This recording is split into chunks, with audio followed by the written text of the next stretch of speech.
कि खाइए खाइए बोलनुआ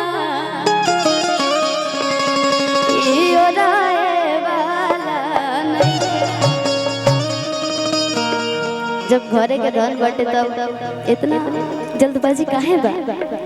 ऐसे तो बहुत गीत बटे लेकिन आपके देख के हमें वो गीत गाए कि मन में जे तहरा हसबाद रही राजा जी कि मन में जे तहरा हसबाद रही राजा जी तो तेरे कमरिया। लेकिन ये गाना के हिसाब से ठीक बा।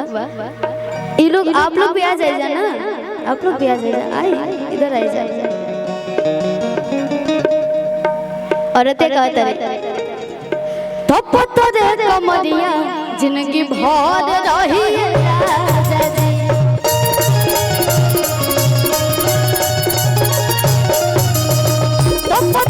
कमलिया जिंदगी भर रही राजा।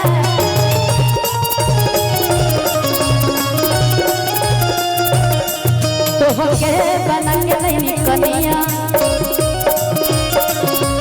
ऐसे नहीं कनिया का मतलब कि कनिया सब लोग माथा फोड़ ले जाए, सब लोग ए नेपाल से बंगाल के अब अरे तो होके बना के नहीं कनिया कहा झेले खातिर मोरे सनिया। अरे धन हमरे ला माना का तो बैंक में रखाई जवनिया।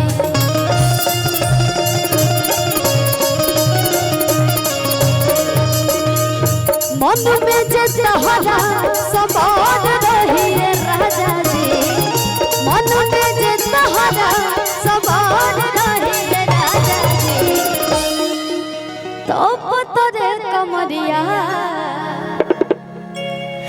जिंदगी भर रही राजा तो तेरे कमरिया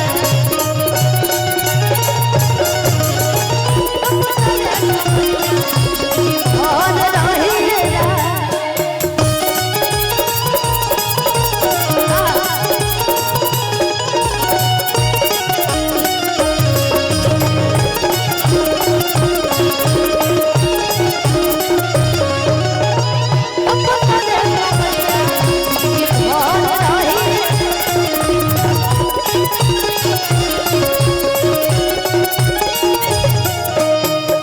और का तरीका कि मैंने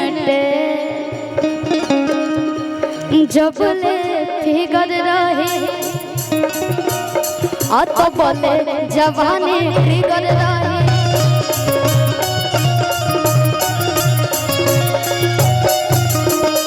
तुमने का भैया का तरीका इधर इधर ये तू विधा कवन बाड़े हो दिक्कत में पवन बाड़े हो ना खर खर रही राजा जी होई ना खर खर रही तो पता रे कमरिया जिंदगी भर रही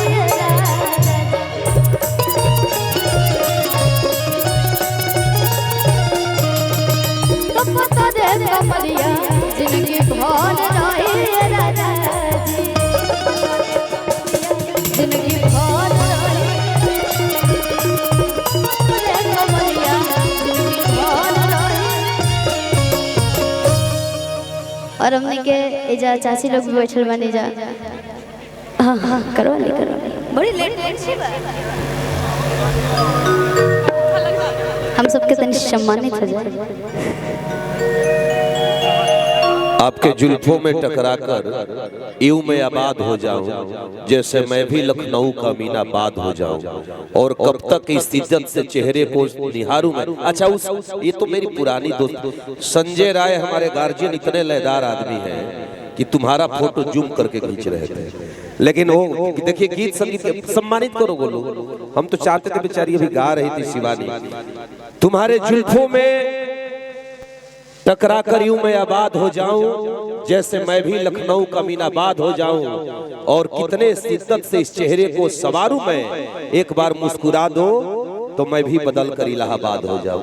तो अच्छा है गुल्लू, किससे किया जाएगा?